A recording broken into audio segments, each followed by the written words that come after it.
7000 रु अधिक automatic rain gauge माने जोटा स्वयं चालित भाव रे वर्षा पानी रो माप करि परिबो एवं तद्वारा आमे माने बन्या विषय रे सचेतन रहि परिबा तार बंदोबस्त ओडिसा रो विभिन्न एरिया रे सरकार करछ। हमर युवा संख्या बहुत तेणु आम पाई खेल कूदर इंफ्रास्ट्रक्चर बहुत जरूरी अछि। आपण माने समते कलिंग स्टेडियम देखिथिबे सेतरे आपण माने देखिथिबे जे गोटे विश्वर अति उन्नत मानर स्पोर्ट्स साइंस जाकु कहନ୍ତି खेल संपर्कित विज्ञान उपरे गोटे संस्था हेछि काना सेटा कले हमर पिता माने अधिक ज्ञान पाई परिबे। सेबडी दक्षिण एशिया सबुठु बड़ indoor athletics centre Kalinga stadium रे हे परिछि। 20टी हॉकी सेंटर ओडिसा विभिन्न एरिया रे माननीय मुख्यमंत्री निर्देश रे ओडिसा सरकार करिसेंती ताले गां गहल युवक युवती माने खेलिबार हॉकी खेलिबार ट्रेनिंग पाइबार सुविधा पाइ परिबे।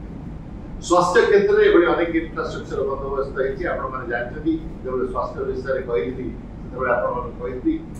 जे 8टी मेडिकल कॉलेज 2टी स्नातकोत्तर मेडिकल साइंस कॉलेज माननीय मुख्यमंत्री एवं काली दिन आहरी अनेक गुड़ी स्वास्थ्य क्षेत्र में शिक्षानुष्ठान घोषणा करिसेंती भित्तिप्रस्तर स्थापन करिसेंती। एभली 83टी जो माने हमर सीनियर सिटीजन अछथि जो माने वयस्क लोक अछथि तांको पाई रहिबा पाई ओल्ड एज होम कहा जाए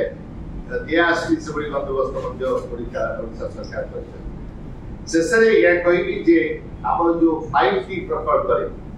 नूतन ओडिशा नवीन ओडिशा जो हमर आह्वान अछि ता उपरे ओडिशा सरकार